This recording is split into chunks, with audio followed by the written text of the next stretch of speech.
Hello and welcome again. This video will be part 3 out of 4 analysing the Quran's 18th chapter, Surat Al-Kahf, with the story of Gog and Magog. In this video, I'll be looking at the Islamic narrative on this myth, and in the next video, I'll be looking at the origins of this story and how it appears that the Islamic story seems to be nothing short of plagiarism from ancient legends. Let's read the verses on Gog and Magog. They appear in 2 chapters in the Quran. In the chapter of the cave, we are told a man with 2 horns, Dhul Qarnayn, our friend from the previous video who found the sun setting into a muddy spring somewhere on earth, after finding the sun setting in a muddy spring, then seeing it rising in the east near some people who had no shelter from it, he took another road. Then he followed another course, until when he reached a place between the 2 mountains, he found on that side of them a people who could hardly understand a word. They said, "O Dhul Qarnayn, surely Gog and Magog make mischief in the land. Shall we then pay you a tribute on condition that you should raise a barrier between us and them?" He said, "That in which my Lord has established me is better. Therefore you only help me with workers. I will make a fortified barrier between you and them. Bring me blocks of iron." Until when he had filled up the space between the 2 mountain sides, he said, "Blow," until when he had made it fire. He said, "Bring me molten brass, which I may pour over it." So they were not able to scale it, nor could they make a hole in it. So here we have large tribes of mischievous people called Gog and Magog who were trapped by Dhul Qarnayn. He builds a huge metal barrier between the 2 peaks of mountains to trap these people in. But they're not going to be trapped there forever. Oh no! The Quran told us one day they will break free and cause absolute havoc on the earth. Until the Gog and Magog people are let through their barrier and they swiftly swarm from every hill.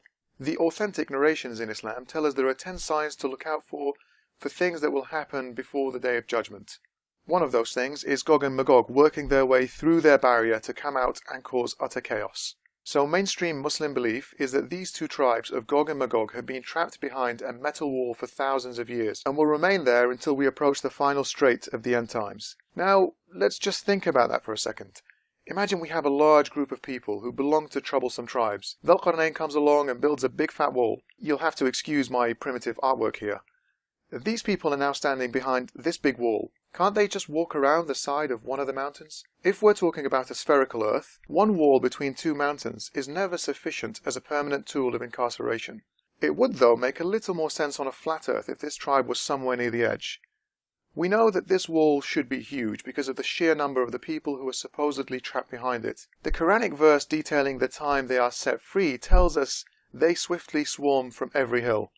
If they are a lost tribe of 5 or 6 people, then they might be hard to find. But if there's at least hundreds of them, then it's ridiculous to suggest they've evaded us all this time along with their huge metal wall.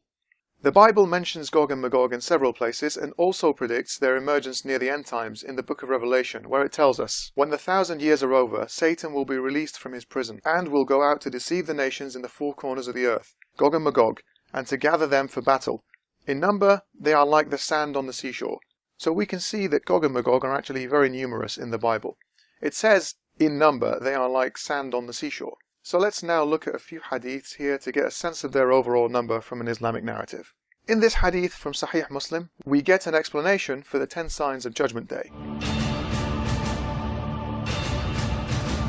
Yeah, that was probably my favourite film growing up. Never realised at the time that it will be the only Judgment Day I see. But anyway, then Allah would send Gog and Magog and they would swarm down from every slope. The first of them would pass the lake of Tiberias and drink out of it. And when the last of them would pass, he would say, "There was once water there." So this lake Tiberias is another name for the Sea of Galilee. The hadith states it dries up.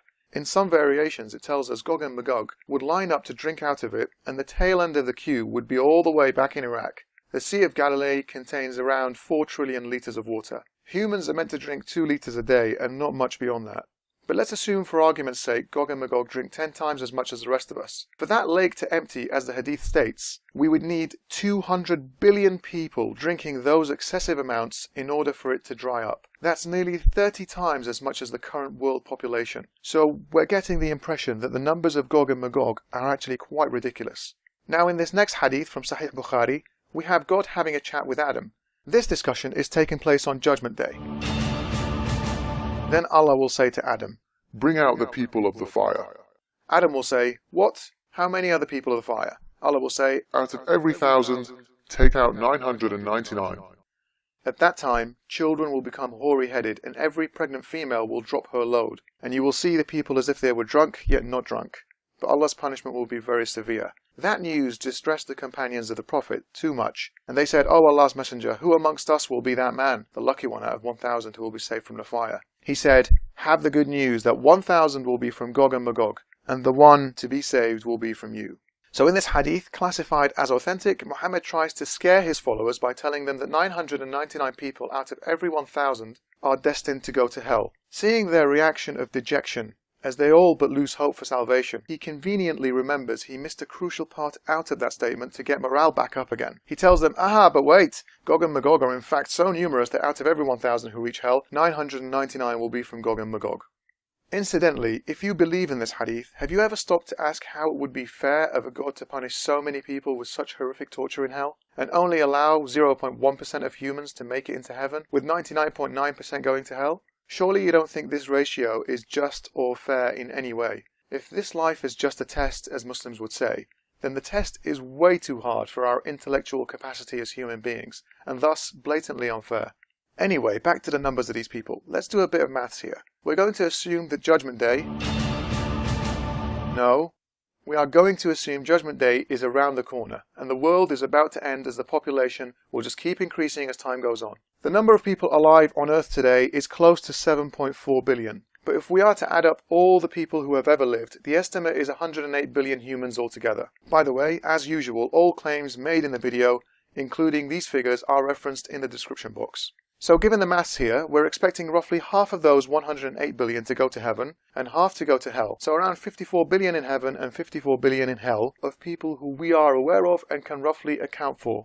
Given that Gog and Magog have never been found, discovered, and aren't really accounted for in official statistics, we have to now assume that 54 billion people going to hell only form 0.1% of the total number of those in hell. This gives us a grand total of 54 trillion people who will actually go to hell, of whom 53.95 trillion people are from Gog and Magog, and are currently stuck behind a metal wall that no one seems to be able to find. So how much space would Gog and Magog take up if we are to believe this authentic hadith? Let's say the average width of a man is only 50 centimeters with a depth of 20 centimeters. We'll ignore height as it will be irrelevant for this calculation. This will give us 10 people standing in every square meter. Let's imagine the entirety of Gog and Magog are all squashed together with absolutely no room to move an inch in any direction. 5.4 trillion meters squared becomes 5.4 million kilometers squared. So to fit all of Gog and Magog with absolutely no room for them to move whatsoever, we would require an area of land that is the size of India and Argentina put together. By comparison, the current human population can all fit into New York City. 53.95 trillion people would measure around 27 trillion meters standing shoulder to shoulder. That is 27 billion kilometers. To put that into perspective, that is roughly 180 times longer than the distance between the Earth and the Sun. So Google Earth and its predecessor, Earth Viewer, have given everyone access to the surface of the planet since 2001. People have looked across every inch of the planet's surface and found this heart shape in New Caledonia, this side profile of a woman in Alberta in Canada, and these red lips in the deserts of Sudan. You'd think the existence of this huge metal wall between two mountains would have been seen by now. I feel pretty bad for Muslim apologists here, as there's really nothing they can say besides lie once more on the Quran's narrative regarding this myth. But some Muslims, like apologist Yasser Qadhi, prefers not to lie here, as they do take their scripture seriously, and prefer the good old no comment approach. If somebody were to say, where are they now? There are some modern scholars, and I'm just going to mention this in passing, who say Ya'juj and Ma'juj are not hiding in some cave or someplace. They're actually living in the lands of the Far East. And this wall is the Great Wall of China. Now this is something that some people have said. That's the only reason I'm mentioning this, right? But the fact of the matter is that that doesn't explain anything. Because the Quran tells us this wall was made out of what? What are the two materials that are mentioned? Iron and copper. The Great Wall of China is not made out of iron and copper, right? Another thing is the ahadith clearly indicate Ya'juj and Ma'juj are not right now mixing with people. They're in some place separated from mankind. So if somebody were to say, how can we believe these ahadith when Google Earth has mapped the whole world? We can zoom in and see everything around us. And there is no massive land hidden from mankind. The response is, Allahu A'lam. If we believe in the ahadith, this is what the ahadith tell us. I mean, that's just incredible. Even when they realize there are huge holes in the story, and they acknowledge they cannot answer why the allegedly imprisoned tribes and giant metal wall are nowhere to be seen. They just shrug their shoulders and say, God knows. It's unapologetically promoting blind faith. So what exactly are these people doing right now, you may think? Well, according to this authentic hadith, they are digging at the wall every single day, nearly reaching the end, and just as they're about to break through, they stop work for that day and go to sleep. During the night, Allah builds it back, and they wake up to see the wall back to where it stood originally. They are apparently so stupid that they will continue digging tirelessly like this every single day for thousands of years, until one day one of them says, we will finish it off tomorrow, God willing. Aha, the good old Insha'Allah. And then God will think, Well, I can't screw them now. They did say God willing after all. So he leaves their progress alone, and they wake up the next day and finish off the job, before somehow creating absolute chaos across the world with their primitive weapons. Are Gog and Magog really that stupid? When you see this pattern of nightly regeneration repeating itself, can they not just split the workload into day and night shifts across 24 hours to get the job done? Can they not sleep right next to the point in the wall that they have dug up to? So moving on to who are the Gog and Magog. Now Muslim scholars believe they are humans primarily because of the hadith mentioned earlier, stating they were descendants of our mythical ancestors, Adam and Eve. But there are some hadiths telling us that these tribes had some bizarre shapes to them. There's a narration which is not classified as authentic, but is still believed by some Muslims today, which states that Gog and Magog are three types of people. The first are really tall, like palm trees. The second are as wide as they are tall, so basically square-shaped. And the third group have ears so large that they use their ears to wrap themselves with as blankets when they go to sleep. Rasulullah sallallahu alaihi wasallam, one of the narration, he said, Gog and Magog are not from Adam alayhi salam, so they are different creatures. And then he mentioned them by they have big ears. Their ears are from their head down. Their ears are very big that they sleep inside it. Like for example, when they gonna sleep, he put the first ear down and then he sleep on it and then he cover himself with the second ear. Yeah, he's like a egg. He will become like an egg from their ears. So those people are from different dimension. Why they have big ears? Because they live very long. Now that guy has a long video on the Quran, and it's dull and boring, but very entertaining for those of you like me who often completely waste their time listening to such material. The link is available to watch his entire video. He even claims that the Quran talks about wormholes and neutrinos in its verse explaining Muhammad's journey on the winged mule. Now, looking at the origins of Gog and Magog, we see this report in Tabari's History, Volume 2, page 21, where it says, Noah begat three, each one of whom begat three, Sham, Ham, and Japheth. Sham begat the Arabs, Persians, and Byzantines, in all of whom there is good.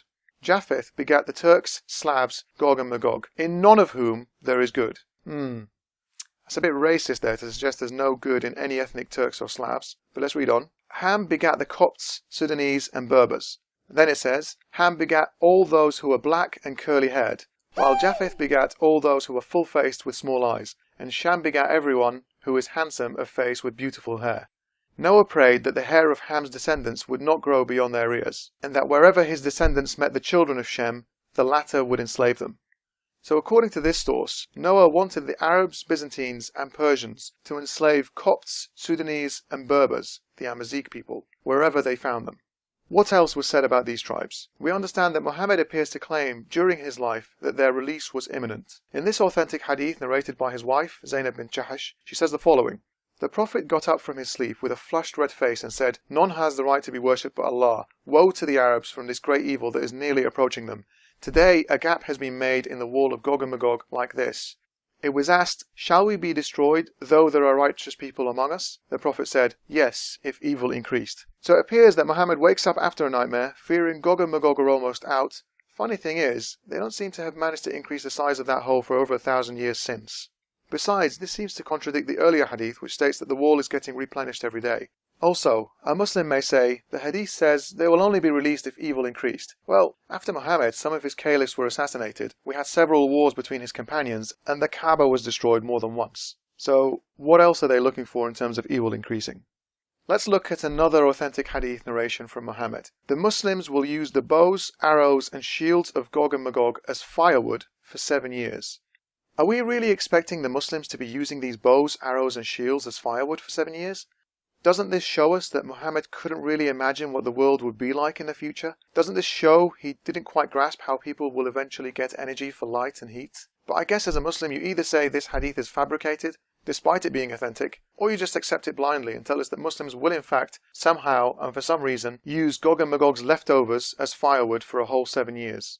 I was going to conclude this video by mentioning the origins of this mythical legend about Dhul Qarnayn and Gog and Magog, but I feel this video is long enough as it is. So I will end it here and make a second part to this video, where I can take a detailed look at the origins of these myths, and where Islam seems to have got these stories from. Thank you very much for watching. You are free to mirror any of my videos. I've seen a number of people who have translated them into other languages, and I'm always more than happy for anybody to do that if they have the time to do so. Until next time...